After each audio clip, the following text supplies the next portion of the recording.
여러분 안녕하세요. 찾아가는 새벽기도 시카고 예수사랑교회 초선영 목사입니다. 오늘도 변함없는 주님의 은혜와 평강이 저와 여러분의 삶의 종일 풍성하기를 기도합니다. 오늘 말씀은 베드로 후서 1장 3절에서 9절까지 말씀입니다. 제가 읽어드리지요. 하나님께서는 우리가 그를 알므로 말미암아 생명과 경건에 이르게 하는 모든 것을 그의 권능으로 우리에게 주셨습니다. 하나님은 우리를 부르셔서 그의 영광과 덕을 누리게 해주신 분이십니다. 그는 이 영광과 덕으로 귀중하고 아주 위대한 약속들을 우리에게 주셨습니다. 그것은 이 약속들로 말미암아 여러분이 세상에서 정욕 때문에 부패하는 사람이 되는 것이 아니라 하나님의 성품에 참여하는 사람이 되게 하시려는 것입니다. 그러므로 여러분은 열성을 다하여 여러분의 믿음의 덕을 더하고 덕의 지식을 더하고 지식의 절제를 더하고 절제 인내를 더하고 인내 경건을 더하고 경건의 신도 간의 우애를 더하고 신도 간의 우애에 사랑을 더하도록 하십시오. 이런 것들이 여러분에게 갖추어지고 또 넉넉해지면 여러분은 우리 주 예수 그리스도를 아는 일에 게으르거나 열매를 맺지 못하는 사람이 되지 않을 것입니다.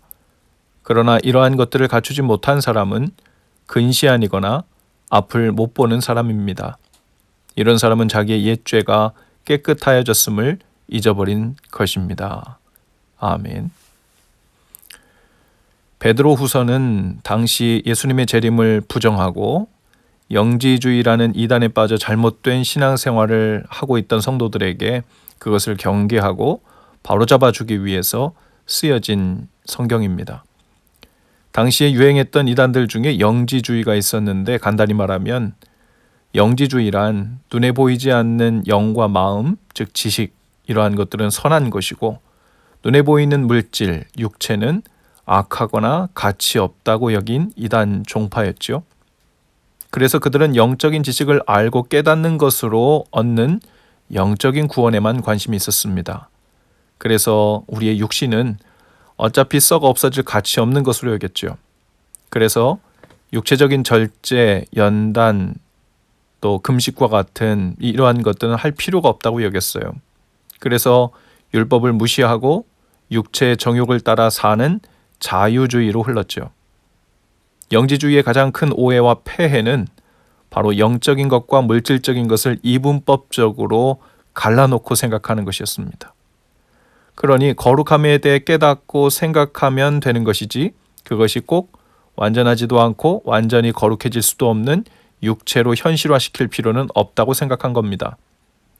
신앙생활을 참 편리하게도 생각했지요. 그것이 완전히 나뉘어 있다고 믿고 하고 싶은 대로 산 겁니다. 양심의 가책도 덜고 육체는 욕망을 따라 사는 이런 형식의 신앙생활 형태가 시작된 것이죠. 그런데 신기한 사실이 있어요. 이렇게 영과 육의 철저한 분리를 주장하던 그 영지주의의 형태에서 그 같은 논리를 가지고 완전히 정반대의 해석을 하는 사람들도 생겨났는데 바로 금욕주의자들이었습니다. 같은 영지주의의 기반을 두고서도 완전히 해석이 달랐는데요. 우리가 위에서 살폈던 이 첫 번째 해석은 이렇죠. 물질적인 육체는 가치 없는 것이니 철저히 무시하고 하고 싶은 대로 자유롭게 쾌락을 쫓아 살아도 된다. 이 자유주의로 흘렀다 그랬죠. 그런데 두 번째 해석은 정반대입니다. 육체는 가치 없는 것뿐만 아니라 악하기 때문에 그 육체의 악함을 제어하기 위해서 몸을 더욱 고되게 하고 엄격하게 다루어서 그 악함이 발현되지 않도록 확장되지 않도록 해야 한다고 생각했어요. 그래서 금식하고 결혼을 하지 않고 하는 등 금욕주의로 나타났죠. 이 같은 영지주의의 기반을 가지고서도 자유주의와 금욕주의라는 정반대 신념을 가지고 사는 사람들이 생겨난 겁니다. 참 웃기기도 하고 슬프기도 한 모습이죠. 그야말로 자신들이 원하는 대로 자들의 신념을 귀에 걸었다가 코에 걸었다가 한 모습인 것이죠. 이러한 영지주의 이단에 물들어가고 있던 성도들에게 베드로는 건강한 신앙생활에 대해 두 가지를 짚어줍니다. 먼저 시간적인 의미에서 우리가 지금 하고 있는 신앙생활이란 생명을 얻고 예수를 믿는 것으로 끝난 것이 아니라 예수님의 재림을 성실하게 기다리는 기간이라는 바로 그 사실을 잊지 말라는 것입니다. 그리고 그 기간에 무작정 기다리기만 하는 것이 아니라 중요한 목적 두 가지가 있는데 바로 생명과 경건, 즉 거룩함을 목적으로 하여 기다리라는 것이죠. 3절 말씀입니다. 하나님께서는 우리가 그를 알므로 말미암아 생명과 경건에 이르게 하는 모든 것을 그의 권능으로 우리에게 주셨습니다. 하나님을 알게 됨으로 우리가 얻게 된 것은 구원을 통해 얻게 된 생명이죠. 그리고 그 구원을 통해 얻게 된 거룩함, 즉 경건의 삶이기도 합니다. 많은 그리스도인들이 죄와 사망에서 구원 얻은 것을, 즉 생명 얻은 것을 즐거워하고 강조합니다. 충분히 그러할 만하죠. 그리고 정말 중요한 일입니다. 그러나 영영 죽을 뻔했다가 혹은 죄와 허물로 영적으로 이미 죽었던 우리들이 예수 그리스도 안에서 다시 살게 되었을 때 그때 얻은 생명은 그냥 유지만 하기 위해 주신 생명이 아니죠. 주님이 우리에게 주신 생명은 그저 숨만 떨어지지 않게 해주기 위해 영원한 생명 연장 같은 산소 호흡기만 붙여놨던 그런 종류의 생명이 아닙니다. 우리에게 생명을 주신 것은 그 위에 더 중요한 목적이 있는데 바로 거룩함을 위해 주신 생명이라는 거예요. 본래 하나님의 거룩한 형상을 따라 사람이 지음받았습니다. 그리고 죄가 들어오면서 두 가지 훼손과 또 잃어버리는 사건이 발생했는데요. 바로 죄로 인하여 사망이 들어온 것입니다. 영원히 살도록 지음받은 존재가 죄로 인하여 죽는 존재가 되었을 때 생명을 잃어버린 것이 된 것이죠. 하지만 그 일만 일어난 것이 아닙니다.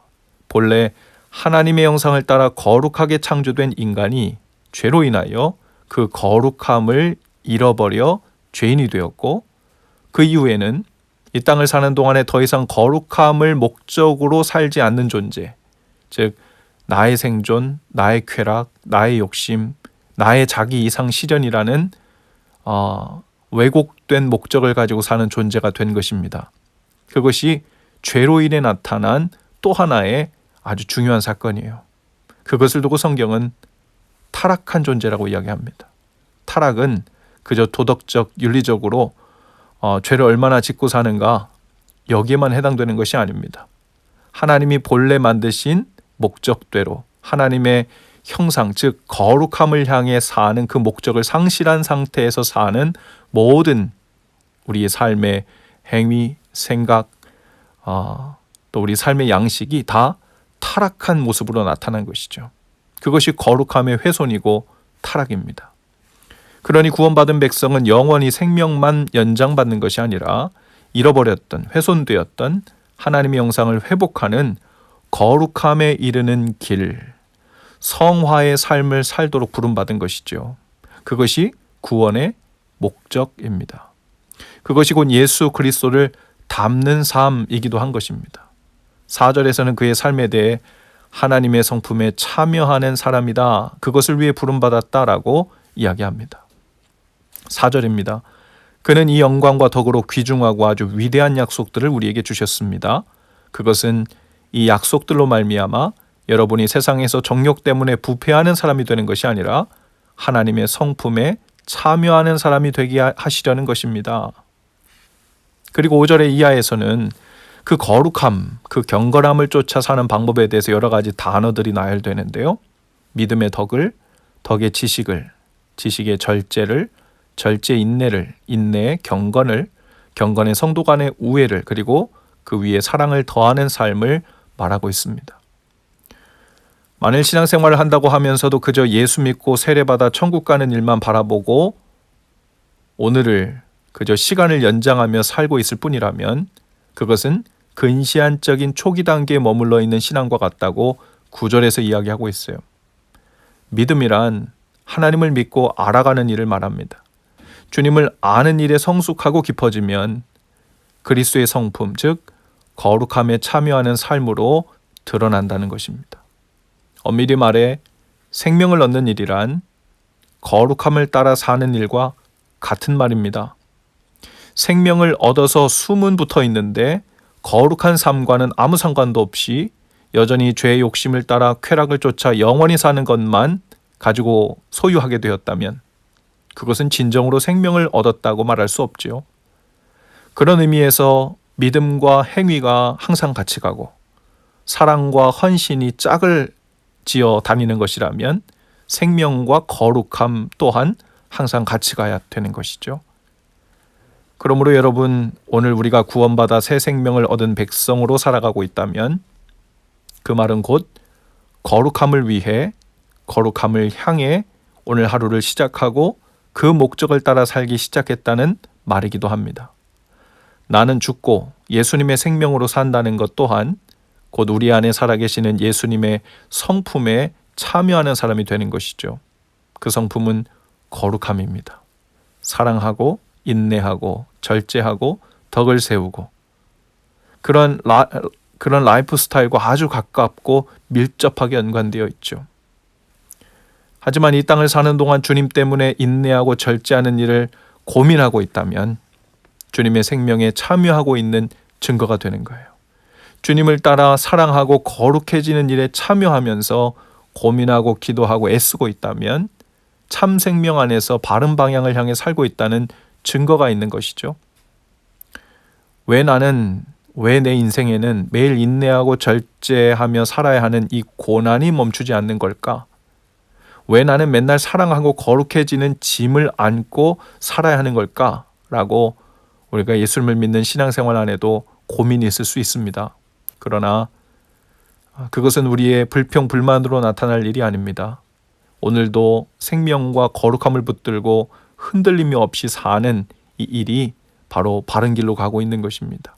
그 길 위에서 인내와 절제와 경건과 사랑을 붙들고 때론 흔들릴 수 있지만 그 방향을 놓지 않고 그리스도의 성품에 참여하는 복된 길을 가시는 저와 여러분 다 되실 수 있기를 주님의 이름으로 축복합니다. 기도합시다.